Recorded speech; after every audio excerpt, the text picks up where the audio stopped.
নমস্কার। যাদের বৃশ্চিক রাশি অথবা লগ্ন তাদের রাশিফল 120 দিনের জন্যে। এই 120 দিন আপনারা আপনাদের জীবনযাত্রার পথে, জীবনযাত্রার সন্ধিক্ষণে, জীবনযাত্রার গন্তব্যস্থলে দেখতে পাবেন যে হওয়া কাজটাও হতে চাইবে না। কঠিন পরিস্থিতির সম্মুখীন আপনাদেরকে হতে হবে। ভাবছেন কোন কোন দিকে কোন কোন বিষয়ে যা থেকে সাবধানতা সতর্কতা অবলম্বন করতে হবে এবং সাবধান সচেতন থেকে জীবনটাকে এগিয়ে নিয়ে যেতে হবে। কারণ জীবন কখনো থেমে থাকে না, জীবন সর্বদা চলমান, সময় সর্বদা গতিশীল। তাই তার সাথে সামঞ্জস্য রেখে ব্যালেন্স করে এগিয়ে যাওয়ার নামই হচ্ছে জীবন। জানতে হলে থাকুন আমার সাথে শেষ পর্যন্ত, প্রোগ্রামটি দেখুন, অবশ্য উপকৃত হবেন, কথা দিলাম। সুতরাং প্রোগ্রামটি কন্টিনিউ করার পূর্বে পরবর্তী প্রোগ্রামগুলোকে অতি সহজে পাওয়ার জন্যে আমার চ্যানেলটিকে সাবস্ক্রাইব করুন এবং পাশে থাকা বেল আইকনটি অবশ্যই প্রেস করবেন। আসুন তাহলে শুরু করা যাক আজকের মূল আলোচ্য পর্বে। মূলত আমি যাকে কেন্দ্র করে এই ফলাদেশটি করব সেটি হচ্ছে গোচরকালীন ট্রানজিট, তার মধ্যে আপনাদের দ্বিতীয় ও পঞ্চমপতি দেবগুরু বৃহস্পতির বক্রী হওয়াকে কেন্দ্র করে। হ্যাঁ, দেবগুরু বৃহস্পতি বক্রী হবে কবে নিশ্চয় অবগত হয়েছেন, জানেন, সেটা হচ্ছে 9 অক্টোবর 2024। বক্রী অবস্থায় বৃহস্পতি আপনাদের অধিপতি মঙ্গলের নক্ষত্র নিয়ে বক্রী হবে। এরপরে তাহলে এবার বক্রী থেকে কবে ডাইরেক্ট হবে নিশ্চয়ই জানেন, আবারও বলছি, 4 ফেব্রুয়ারি 2025। তাহলে প্রায় এখানে হচ্ছে 117 দিন, কিন্তু আমি 120 দিন কেন বললাম, 3 দিন আর একটু সময় লাগবে তার বক্রী সিচুয়েশনটা পুরোপুরি কাটতে, আরও সময় লাগে, তো আমি ম্যাক্সিমাম 3 দিন ধরলাম। এবার বৃহস্পতি বক্রী অবস্থায় সে যখন বক্রী হবে তখন তার গতি থাকবে 27 ডিগ্রি 8 মিনিট সামথিং সেকেন্ড। এবার আপাতদৃষ্টিতে মনে হয় বৃহস্পতি পৃথিবী সাপেক্ষে পিছন দিকে যাচ্ছে, কিন্তু কোনো প্ল্যানেটই পিছন দিকে যায় না। সর্বদাই প্রত্যেক প্ল্যানেট সূর্যের চারিদিকে নিজ কক্ষপথে ঘূর্ণমান অবস্থায় থাকে।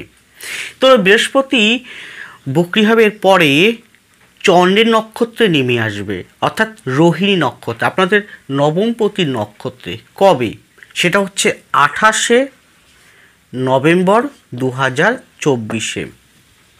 এদিকে আপনাদের অধিপতি মঙ্গল, সে আপনাদের অষ্টমভাবে আছে, কিন্তু 20 অক্টোবর মঙ্গল আপনাদের নবমভাবে নেমে আসবে। আপনাদের বইয়ের ভাষায় মঙ্গল কর্কটে নিচস্থ বা নিচ হয়। এদিকে যাদের স্পেশালি রাশিটা হচ্ছে বৃশ্চিক, তারা মনে করছেন ঢাইয়া চলছে, কিন্তু ঢাইয়া এইগুলো খুব একটা মানুষের জীবনে প্রভাব পড়ে না। হ্যাঁ, খুব রেয়ার থেকে রেয়ার পার্সেন্ট মানুষের জীবনে ঢাইয়ার প্রভাব পড়ে, সেটা তাদের ব্যক্তিগত হরস্কোপে দেখতে হয়, কিন্তু ওই ভয়টা থেকে বেরিয়ে আসতে আমি অনুরোধ করছি। এবার মঙ্গল আপনাদের নবমভাবে প্রবেশ করে সে প্রায় 55-56 দিন এই ঘরটা থাকবে এবং বক্রিয় হবে, এবং 18 জানুয়ারি পর্যন্ত সে এই ঘরটাতে অবস্থান করবে। কোথায়? নবমভাবে। এই পরিপ্রেক্ষিতে যে ধরনের বিষয়গুলো উঠে আসবে আর যে ধরনের বিষয়গুলো থেকে সাবধানতা অবলম্বন করতে হবে তা আমি প্রত্যেকটা পার্টে ভেঙে ভেঙে আলোকপাত করতে শুরু করছি। প্রথমেই আসুন আপনাদের মন মানসিকতা। এই পয়েন্টটা ভীষণ ভীষণ গুরুত্বপূর্ণ, কারণ আমরা মন মানসিকতাকে যদি সচেত ও সুস্থ না রাখতে পারি, আমরা কোনোদিনই কোনো কাজেই আমরা সফলতা পাবো না। সেখানে বক্রী বৃহস্পতি এবং মঙ্গলে নেমে আসাটা, এবং শনি, দেখুন শনি বক্রী রয়েছে চতুর্থভাবে, সে রাহু নক্ষত্রে আছে, কিন্তু শনি 15ই নভেম্বর 2024 ডাইরেক্ট হয়ে যাবে। এবং আপনাদের ফিফথভাবে রাহু রয়েছে শনি নক্ষত্রে, আবার শনি রয়েছে রাহুর নক্ষত্রে, আপনাদের একাদশভাবে কেতু আছে। যাই হোক, বৃহস্পতির দৃষ্টি, এবার আপনারা ভাববেন যে বৃহস্পতির দৃষ্টি ডাইরেক্ট পড়ছে রাশি লগ্নতে, তৃতীয়তে পড়ছে, আবার একাদশে পড়ছে, খুব ভালো ফল দেবে না, ভালো ফল দিতে পারবে না। এখানে আপনার মনের মধ্যে অযথা অনেক নিরাপত্তাহীনতা প্রকাশ করবে, অনেক অনিশ্চিত ভাবনা, অনেক ডিপ্রেশন, অনেক অ্যাংজাইটিস নিয়ে আসবে। হ্যাঁ, হয়তো আপনি অনেক পরিশ্রম করবেন, আপনি অনেক চেষ্টা করবেন, কঠোর পরিশ্রম করবেন। হ্যাঁ, চেষ্টা, কঠোর পরিশ্রম যদি আপনি করতে পারেন, তার সঙ্গে আপনার বৃহস্পতি এবং শনি যদি ভালো বলবত্তা থাকে, দশাংশ ভালো চলে, তাহলে কিছুটা সামান্য আপনি উন্নতি করতে পারবেন, পুরো কিন্তু পারবেন না। এরপরে হচ্ছে আপনাদের ভিতরে ক্রোধ, জেদ, এইগুলোকে দমন করতে হবে ভীষণ পরিমাণে, কারণ অটোমেটিক কিন্তু এর যে প্রভাবটা শুরু হয়েছে অলরেডি। আপনারা একটু ভাবুন, দেখুন না, আপনারা একটু পাঁচটাকে ভাবুন, কয়েকটা দিন আগে ভাবুন, আজকের প্রকার দিনটা ভাবুন, যে আপনার অযথা খিটখিটে হয়ে যাচ্ছেন, অযথা মেজাজ হারিয়ে ফেলছেন, অযথা ক্রোধ ভিতরে এই অন্তরের ভিতরে রাগ, ক্রোধ, অস্থিরতা বেড়ে যাচ্ছে। বাইরে অস্থিরতা তো আছেই, যে এখন দেখা গেলো আপনার বয়স হচ্ছে 35, 40, 45, 50, তাহলে আপনি তো এখন ছোটাছুটি বাচ্চাদের মতন অস্থিরভাবে এদিক ওদিক করতে পারবেন না। অন্তরের ভিতরে আপনার অস্থিরতা সৃষ্টি হচ্ছে, কোনো না পাচ্ছেন ঘুমাতে, না পাচ্ছেন খেতে, না পাচ্ছেন শুতে, না পাচ্ছেন বন্ধুদের সঙ্গে আড্ডা মারতে, না পাচ্ছেন কর্ম করতে। আমি ঠিক বলছি তো? আপনি কমেন্ট করুন, আমার কমেন্ট বক্স খোলা আছে। যদি ঠিক বললে অবশ্যই লিখুন হ্যাঁ এগ্রি, আর যদি ভুল বলি হ্যাঁ ভুল বলছি। কিন্তু এটা বাস্তবে এটা ঘটছে, যেটা আমি দেখতে পাচ্ছি সেটা আমি বলছি। আর এটা কিন্তু আমি আলোকপাত করি ইন জেনারেল, সকলের উদ্দেশ্যে। বারবার বলছি, প্রোগ্রামগুলো যা আমি করি সেটা ইন জেনারেল, সকলের উদ্দেশ্যে, ব্যক্তিগত কারো উদ্দেশ্যে নয়। এবার কি হবে, যে আপনার এখানে চতুর্থে শনি আছে, অযথা দুশ্চিন্তাগ্রস্ত হয়ে পড়ছেন, অযথা ভয় পাচ্ছেন, আপনারা চেষ্টা করছেন, কিন্তু দেখছেন চেষ্টা করার পরে দিনের শেষে সেই যা তাই হলো। আপনি হয়তো 0 থেকে 100 পর্যন্ত উঠার চেষ্টা করছেন, 100 থেকে 98-99% পর্যন্ত উঠে গেছেন, কিন্তু 100%-এ কি আবার ধপাস করে নিচে পড়ে আসছেন, এরকম পরিস্থিতি সৃষ্টি হচ্ছে। এছাড়া কী হবে, আপনার কথাবার্তার জায়গাটা অসঙ্গতি, কথাবার্তার জায়গাটা ঠিক থাকছে না, কখন কাকে কি বলে ফেলছেন নিজেও বুঝতে পারছেন না, তাড়াহুড়া করছেন, হটকারিতা নিয়ে ফেলছেন, এইরকম পরিস্থিতি কিন্তু বৃদ্ধি ঘটবে। তাই এই 117 বা 120 দিন আপনাকে এই জায়গাগুলোকে ঠিক করতে হবে, আপনাকে মেডিটেশন করতে হবে, ধ্যান করতে হবে, এক মনে ঈশ্বরের নাম করতে হবে। আর যা আপনার ভালো লাগে, যেটা করলে আপনার মনে শান্তি আসে, যেটা করলে আপনি মনে শান্তি পাবেন, সেই কাজটা করুন আপনি। আর যদি পারেন, ব্যক্তিগত হরস্কোপটি, ব্যক্তিগত পামটি একবার কাউকে দিয়ে বিচার করিয়ে নেন, যে আগামী 120 দিন, কারণ 25 সালটা সামনে, 120 দিন কেমন যাবে, আপনার কীভাবে চলতে হবে, কোন কাজগুলো করবেন, কোন করবেন না, ব্যক্তিগত হরস্কোপ অনুযায়ী। যদি মনে করেন আপনার যে কোনো ব্যক্তির কাছে কনসালটেন্সি নিতেই পারেন, যদি মনে করেন আমার কাছ থেকে নেবেন, হ্যাঁ নিতেই পারেন। আমি বাই ফোন কনসালটেন্সি যেমন করি ঠিক তেমন প্রতি মঙ্গলবার আপনারা আমাকে পাবেন কলকাতার শোভাবাজার চেম্বারে। এছাড়া নিজ বাড়ি চাঁদপাড়া চেম্বার, আর পুজোর পর আমি ডানকুনি চেম্বার করতে চলেছি।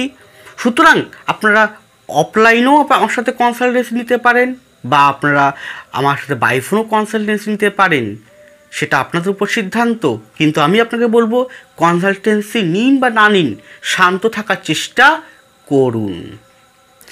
এরপরে আপনাদের শরীর স্বাস্থ্য, সেক্ষেত্রে বলবো সবথেকে বেশি যেটা এফেক্ট ফেলবে এই সময়টা, সেটা হচ্ছে নার্ভ জাতীয় বিষয়, রক্ত জাতীয় বিষয়, বুক, লাংস, অলিন্দ, এই যা রিলেটেড। ওজন বৃদ্ধিজনিত সমস্যা যদি হয়ে থাকে, ওজন বৃদ্ধি, ফ্যাট, পেটে কোলেস্টেরল, বন রিলেটেড মানে হাড় রিলেটেড। এছাড়াও এই বছরটা মানে এই যে এবার যে শীত আসছে, দেখবেন এই শীতটা সব থেকে বেশি প্রভাব ফেলবে দাঁতে। হ্যাঁ, দেখবেন আপনার দাঁতে সব থেকে বেশি প্রভাব ফেলবে। দাঁত নিয়ে সমস্যা, দাঁত নিয়ে ব্যথা, দাঁতে রক্ত জমা পড়া, দাঁতে কিনকিনে ব্যথা করা, দাঁত নিয়ে যে কোনো সমস্যার বৃদ্ধি কিন্তু বাড়বে। এছাড়াও টনসিল বা গলায় কোনো কফ, বুকে কফ জমে যাওয়া, গলায় ব্যথা হওয়া, আগে থেকে আপনারা এর প্রোটেকশান নেবেন। আর শরীর স্বাস্থ্য খারাপ হলে অবশ্যই টু বি ডক্টর। এর পরেরটা আপনাদের সাংসারিক জীবন বা বৈবাহিক জীবন। এখানে বলে রাখি, সংসার জীবনের ক্ষেত্রে সেম কথাই বলবো। আপনার ক্রোধ, আপনার রাগ, আপনার ইগো, আপনার কথাবার্তার জায়গা ঠিক রাখুন। আর পরিবারের মধ্যে বিতর্কিত বিষয় যদি দেখছেন, না দেখা গেল পরিবারে অনেক মানুষ থাকে, কিছু মানুষ পাঁচটা আঙ্গুল তো সমান নয়, কিছু মানুষ আছে যারা পায়ে পা লাগিয়ে ঝগড়া করার টেন্ডেন্সি নেয়, যারা বিতর্কিত বিবাদের মধ্যে জড়িয়ে ফেলে, আপনাকে বিপদস্ত করে, আপনার নিন্দাপরায়ণ করতে ভালোবাসে, নিন্দা করে, আপনার শত্রুতা করছে, আপনার সাথে ঝগড়া করার টেন্ডেন্সি নিচ্ছে। আপনি বুঝতে পারছেন, আপনি সেখান থেকে সরে আসুন, তাতেই কিন্তু ভালো হবে। কারণ এই সময়টা আপনি যদি এর বিপরীতে প্রতিবাদ করতে যান তাহলে কিন্তু হিতে বিপরীত হয়ে যাবে। কারণ সময়টা দেখতেই পাচ্ছেন, সময়টা আপনার পক্ষে নেই, তাহলে অবশ্যই আপনি কোনো তার প্রতিদান পাবেন না কিছু। তাই বিতর্কিত ব্যক্তি, সমালোচনা পরায়ণ ব্যক্তিরা একটু বেশি শক্তিশালী হয়ে উঠবে। তাই তাদের সঙ্গে কোনো মতবিরোধে না গিয়ে নিজে থেকে সরে আসুন জায়গা থেকে, তাতেই দেখবেন অনেকটা সিচুয়েশান পাবেন। এছাড়াও এখানে কিন্তু আইনি সমস্যা, আইনি জটিলতা আসতে পারে, সেটা তীব্র আকার হতে পারে, সেই বিষয়ে আপনার টেনশান, রাতের ঘুম কেড়ে নিতে পারে, জায়গা জমি নিয়ে সমস্যা হতে পারে, শরীরে গণ্ডগোল হতে পারে। ইভেন আপনি যদি কারোর কাছে টাকা পান, হয়তো আপনি কাউকে টাকা ধার দিয়েছেন, টাকা পান কারোর কাছ থেকে আপনি, তাহলে সেই টাকা কিন্তু আপনি চাইবেন ব্যবহার করে, টাকা দেবে না, উল্টে আপনাকে আরও থ্রেট দেবে, উল্টে আপনাকে আরও অপমান করবে, উল্টে আপনাকে ভয় দেখাবে। এরকমও টেন্ডেন্সি কিন্তু এই সময়টা আসতে পারে। এছাড়াও দেখবেন আপনার অনেক ঋণগ্রস্ত হয়ে থাকতে পারেন, ধার দেনা জড়িয়ে পড়তে পারেন। সেটা আপনি যদি আপনার বেশ হরস্কোপটি এবং আপনার দশা ভালো থাকে, কিছুটা পরিশ্রমের মাধ্যম দিয়ে আপনার পরিশ্রম অর্থসাহায্য ঠিক থাকে, কিছুটা আপনি ঋণ মুক্ত করতে পারবেন, কিন্তু পুরোপুরি কিন্তু পারবেন না। সব থেকে বেশি বলবো আপনি সন্তান নিয়ে খুব সাবধান। কারণ এখানে পঞ্চম পতি সে বক্রি হচ্ছে, পঞ্চম রাহু অবস্থান আছে, সে দৃষ্টি করছে আপনাকে। সন্তান আপনার কাছে এমন কোনো কিছু আবদার করে বসলো যা আপনার দেওয়ার সামর্থ্য নেই, কিন্তু না দিতে পারার ফলে আপনার সন্তানের কোথাও না কোথাও মিসআন্ডারস্ট্যান্ডিং একটা ফারাক তৈরি করে দিল। এছাড়াও দেখবেন যেখানে যেহেতু মঙ্গল এখানে নেমে আসবে, তারপর ডাইরেক্ট তৃতীয়কে এবং চতুর্থকে দৃষ্টি করবে, পরিবারের মধ্যে বিবাদ, ঝগড়া, অশান্তি প্রায় লেগে থাকছে। আপনি সন্তানকে একরকম কথা বলবেন, সন্তান আরেক রকম কথা শুনবে। সন্তানকে বলবেন এই পথে যেতে, ও যাবে এই পথে, এরকম কিন্তু ঘটবে। সন্তান যদি পড়াশোনার ভিতরে থাকে, তা পড়াশোনার থেকে অন্য কিছুর প্রতি তার মন চলে যাবে। কারণ পঞ্চমে রাহু আছে, ও সবসময় সন্তানকে বিপথে নিয়ে যাওয়ার চেষ্টা করবে। তাই সন্তানের হরস্কোপটি পারলে একবার করে বিচার করা প্রয়োজন রয়েছে।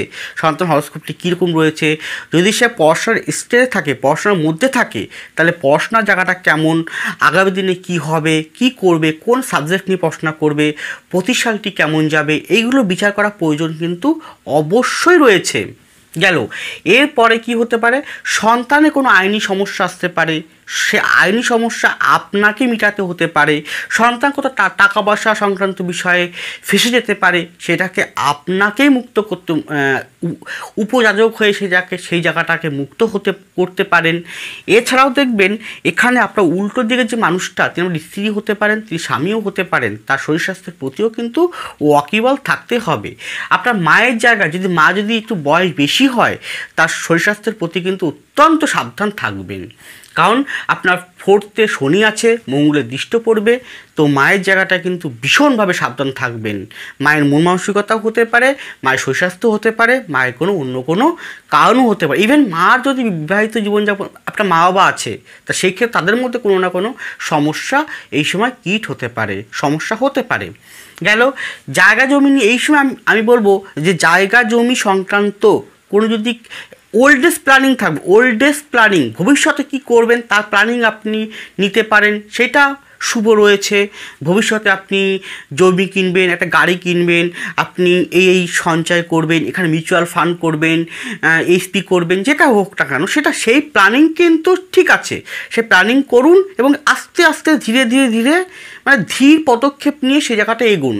কিন্তু তাড়াহুড়া করে এই বছরটার মধ্যেই হঠাৎ করে আপনি কোনো জমি কিনে বসলেন, কোনো এগ্রিমেন্টে সাইন করে বসলেন না, এই সময়টা একটু ভেবে চিন্তে কিন্তু করবেন, কোনো রকম তাড়াহুড়া করবেন না, তাতে কিন্তু আপনারই মুশকিল। আর যারা বিবাহ করতে চাইছেন তাদের বলবো, সেটা প্রথম বিবাহ হোক, দ্বিতীয় বিবাহ হোক, বিবাহযোগ অবশ্যই আছে, কিন্তু বিবাহটা করতে বলবো আমি 2025 সালের ফেব্রুয়ারি বা মার্চের পরে গিয়ে, তার আগে নয়।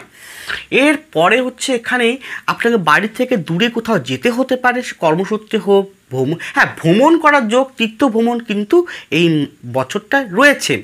এছাড়াও আপনার অনেক বদনাম বা আপনি যদি ফিমেল হন তাহলে বদনাম পাওয়ার সম্ভাবনা কিন্তু প্রবল শো করছে। যাই হোক, আর এছাড়া বলবো, যদি আপনি এখানে যাদের হরোস্কোপে, বুঝুন ভালো শুনুন, যাদের হরোস্কোপে শুক্রটা মঙ্গলযুক্ত, শুক্রটা রাহুযুক্ত, শুক্রটা বুধযুক্ত রয়েছে, কোনো কারণে এদের মধ্যে কম্বিনেশন রয়েছে এবং সেটা দত্ম বা দ্বৈত চরিত্রের ঘরে অবস্থান করছে, বা 1, 5, 7, 8, 12 অবস্থান করছে, তাহলে অবৈধ বা এক্সট্রা অ্যাফেয়ার বা এমন কোনো সম্পর্কে লিপ্ত হবেন না যেটার ফলে কি সংসার জীবনে তার এফেক্ট পড়তে পারে। তাই সেই দিকটাও আপনি যতটা পারবেন সেই জায়গা থেকে বেরিয়ে আসুন, খুব সুন্দরভাবে আপনি পরিবেশটাকে শান্ত রাখার চেষ্টা করুন, তাতে যে মঙ্গল হবে, মন ভালো থাকবে, আপনি সুখে থাকতে পারবেন। এর পরে আপনাদের কর্মজীবন, এক্ষেত্রে বলবো যারা আর্টিস্টিক বিষয়ে রয়েছেন, কেউ অভিনয় করছেন, কেউ নাচ করছেন, কেউ গান করছেন, কেউ ফিল্মেও অভিনয় করছেন, কেউ আর্টিস্টিক বিষয়ে আছেন, কেউ ছবি আঁকছেন, কেউ গ্রাফিক্স করছেন, অ্যানিমেশান করছেন, অনলাইনে কাজ করছেন, অনলাইনে কেউ ব্লগিং, এখন বর্তমানে ইউটিউবের যুগ, ইউটিউব করছেন, ব্লগিং করছেন, এতে প্রত্যেকে শ্রীবৃদ্ধি কিন্তু অবশ্যই আছে। হ্যাঁ, শ্রীবৃদ্ধি আছে সব ক্ষেত্রে, কিন্তু শ্রীবৃদ্ধিটা তখনই সম্ভব যখন আপনি অতিরিক্ত পরিশ্রম করবেন, কারণ আপনার দিয়ে পরিশ্রম করাবে, আপনাকে অত্যন্ত ফোর্স করতে হবে, প্রাণ দিতে হবে, উন্নতি আছে। যারা আধ্যাত্মিকতার সঙ্গে যুক্ত আছেন, পৌরোহিত্য, পুজো অর্চনা, জ্যোতিষতন্ত্র, ট্যারোট, বাস্তু, এদের ক্ষেত্রে উন্নতি গ্রোথ কিন্তু পাবেন। গেল, এরপরে যারা লয়ার আছেন, হ্যাঁ লয়ার বা যে কোনো কনসালটেন্সি প্রোভাইড করছেন, যে কোনো কনসালটেন্সি, তারা বলবো আরেকটু মনোসংযোগ দিয়ে যে মানুষটি আপনার কাছে আসছে তার কথাগুলো শুনুন, কখন নিজেকে উত্তপ্ত হয়ে যাবেন না, সে কী কথা বলছে ভালো মন দিয়ে শুনুন, কোনোভাবেই যেন তার সাথে আপনি অমানবিক ব্যবহার করবেন না, কারণ এখানে কিন্তু আপনার অজান্তে তার প্রতি একটা অমানবিক ব্যবহার চলে আসতে পারে। তাই এই ধরনের ব্যক্তিবর্গের প্রতি বলবো যতটা সম্ভব আপনাকে এগিয়ে যেতে হবে, এইগুলো মানে নিজের ব্যবহার, নিজের ক্রোধ রাগটাকে, এবং সে ব্যক্তি কী বলতে চাইছে সে বোঝার চেষ্টা আপনার করতে হবে। যদি করতে পারেন তাহলে বেটার পজিশন কিন্তু আপনি এই মাসটিতে বা এই সময় আপনি কিন্তু অবশ্যই পাবেন। গেল, এরপরে যারা এখানে ডক্টর বা হেলথ রিলেটেড সঙ্গে যুক্ত আছেন, ডক্টর বা হেলথ রিলেটেড চিকিৎসক বা ঔষধ বিক্রি করছেন, ফার্মেসি আছে, তারা একটু ঠান্ডা হয়ে ধীর হয়ে প্রেসক্রাইব করুন, কারণ আপনার প্রেসক্রাইবে কোনো না কোনো সময় একটু ভুল হতে পারে, সে ওষুধ খেয়ে হয়তো কারো অসুস্থ হয়ে পড়লো, কেউ হয়তো বা এমন হতো আপনার কর্মস্থলটা কোনো রকম বিতর্কিত বিবাদ সৃষ্টি হয়ে গেল, আপনি চাইবেন যে ওখান থেকে বেরিয়ে এসে আপনি হট করে বসে রিজাইন দিলেন বা আপনি পদত্যাগ করে ফেললেন, না, ওরকম কখনোই নয়। কর্মস্থলটা একটু বিতর্কিত বিভাগ, শত্রুতা, আপনার নিন্দাপরায়ণ, আপনার ক্রোধ থেকে বেড়ে যাওয়া, আপনার প্রতিবাদী মন হয়ে যাওয়া, মুখ থেকে কোনো কথা বলে ফেলা, সেটার ফলে কিন্তু কর্মস্থলটা বেশ সমস্যার মধ্যে পড়তে হতে পারে, সেগুলোকে ত্যাগ করতে হবে। যারা এই জ্যোতিষতন্ত্র ট্যারোটের মতন কাজের সঙ্গে যুক্ত বা এই ধরনের রিলেটেড কোনো কাজের সঙ্গে যুক্ত বা তারা বা কোনো এইরকম বিষয়ের সঙ্গে যুক্ত থেকে আধ্যাত্মিকতা কোনো দ্রব্য বিক্রি করছেন, তাদের কিন্তু বলবো উন্নতি আছে, পুজোর পর আরও ভালো উন্নতি হবে। বা শনি যখন ডাইরেক্ট হয়ে যাবে 15 নভেম্বর, তারপর থেকে আরও ভালো উন্নতি অবশ্যই তা কিন্তু লাভ করবেন। দেখবেন এই সময়টা না, একটা কথা বলতে ভুলে গেছি, এই 100 বৃহস্পতি বক্রি হওয়ার পর যখন চনে নক্ষত্র নিয়ে নেবে 28শে নভেম্বরের পর, আপনারা আগের থেকে এখন থেকেই বুঝতে পারছেন আপনাদের মধ্যে ইমোশনাল আবেগ এটা প্রচণ্ড বেড়ে গেছে। একদম ঠিক বলছি আমি, মিলাই দেখুন, আপনার আবেগটা ইমোশনালটা প্রচণ্ড বেড়ে গেছে। আবেগ ইমোশনালের প্রতি কন্ট্রোল করুন, বিবেকটাকে জাগ্রত করুন। যারা পুলিশ, মিলিটারি, বিএসএফ, আর্মি এই ক্যাটাগরির সঙ্গে যুক্ত আছেন বা যে কোনো উচ্চ পদের র্যাঙ্কে চাকরি করছেন, যে কোনো সেক্টরে, সেটা আপনার সরকারি দপ্তর হতে পারে, বেসরকারি দপ্তর হতে পারে, তারা কিন্তু নিজেদের কথাবার্তা, নিজেদের ক্রোধটাকে এবং যাদের নিয়ে আপনি কাজ করছেন তাদের প্রতি সহানুভূতিটা একটু বেশি বজায় রাখুন, কখনো উত্তেজিত হয়ে পড়বেন না। এখানে কিন্তু যারা চাকরির চেষ্টা করছেন তারা একটু মন দিয়ে চাকরির চেষ্টা করুন, চাকরি আপনি পেতে পারেন বা ট্রান্সফার পেতে পারেন, সেটা জানুয়ারি মাসের পর থেকে। এই বছরটা খুব একটা ফুটফুলি কিন্তু হতে চাইবে না, হওয়া কাজটা বারবার করে, হ্যাঁ তো দেখলে আপনি ভাবছেন যে প্রায় 98% কাজ আপনার সম্পূর্ণ হয়ে যাচ্ছে, ভাবছেন যে আশা করছেন এই আমার কাজ শেষ হয়ে গেল, এবার আমি কাজটার ফলটা পাবো, সেই মুহূর্তে গিয়ে আটকে যাবে কাজটা। যদি আপনার হরস্কোপে দশা গ্রহ অবস্থান শনি, বৃহস্পতি, মঙ্গল ভালো না থাকে, তার আরোগ তো হবেই না। আপনি যত পরিশ্রম করুন না কেন, শেষ পর্যন্ত কি হতে চাইবেই না। তাহলে কি হবে? তাহলে আপনাকে উপযুক্ত প্রোটেকশন, উপযুক্ত গাইডেন্স আপনাকে নিতে হবে ব্যক্তিগত জন্মকুণ্ডলী পাম অনুযায়ী, নিউমোলজি অনুযায়ী। গেল একটা। এরপরে ব্যবসার মধ্যে বলতে পারি ইট, বালি, সিমেন্ট, মাটি, লৌহ এই সংক্রান্ত যে যারা ব্যবসা করছেন তাদের বলবো যে কাগজপত্র জায়গাটা কিন্তু একটু ভালো করে যাচাই করে নেবেন। কাগজপত্র এগ্রিমেন্ট ভালো করে সাইন করবেন। যারা লোন দিচ্ছেন, টাকা দিচ্ছেন, কাউকে লোন স্যাংশন করছেন বা ইএমআই এই রিলেটেড কাজ করছেন বা ইএমআই টাকা, এক কথা বলবো অর্থনৈতিক সম্পর্কিত টাকা পয়সা সম্পর্কিত বিষয়ের সঙ্গে আপনি যুক্ত, তাদের বলবো ভালো করে কিন্তু আপনার কাগজপত্র কাকে কোথায় দিচ্ছেন টাকা সেটা ভালো করে কিন্তু যাচাই করে তবেই আপনি টাকা স্যাংশন করবেন, নচেত করবেন না। কারণ আপনার কিন্তু ওই হয়তো আপনি কিছু ইনসেন্টিভ, কিছু হয়তো প্রমোশন ভাবছেন যে এই কয়েকটা আমি যদি এগ্রিমেন্টে সাইন করে দিই বা কয়েকটা লোন কাউকে দিয়ে দিই, তার বিনিময়ে আমি কিছু ইনসেন্টিভ বা কিছু প্রমোশন বা কিছু কমিশন পাবো, এই যে আশা, এই লোভে পড়ে গিয়ে রাহু দৃষ্টি করে আপনার মধ্যে লোভ, মোহ, ইলিউশন দিয়ে দেবে। তখনই কি হবে? আপনি যে লোকগুলোকে দেবেন তাই আপনার সাথে চিটিংবাজি করবে। যদি তাদের হরস্কোপের সাথে আপনার হরস্কোপ যদি ম্যাচিং না থাকে, তা আরও বেশি আপনি চিটিংবাজির পাল্লায় পড়বেন। তাই সেইগুলোর প্রতি সচেতন থাকতে অনুরোধ করছি। অর্থনৈতিক জায়গাটা কিন্তু খুব একটা ডেভেলপমেন্ট হতে চাইবে না, অর্থের জায়গাটা আপনার খুব কষ্ট আপনার মনে সৃষ্টি করবে। সুতরাং যাই হোক, এটি গেল আপনাকে সাবধান করার জন্য, সঠিক পথ বলার জন্য, আপনি ভয় দেখানোর জন্য নয়, আপনাকে এই পথগুলোকে বের করার জন্য। এগুলোকে আপনি যদি মেনটেন করে চলতে পারেন এই 120 দিন, তাহলে কিছুটা হলেও আপনি শান্তি অনুভব করতে পারবেন, এগিয়ে যেতে পারবেন। তথাপি বলবো ব্যক্তিগত জন্মকুণ্ডলী কিন্তু অবশ্যই বিচার্য। 2 থেকে 5% ব্যক্তি কিন্তু ভালো ফল পাবে, বাকি 95% হয়তো পাবে না। যাই হোক, ভালো থাকুন, সুস্থ থাকুন, এগিয়ে চলুন। নমস্কার, জয় মা তারা।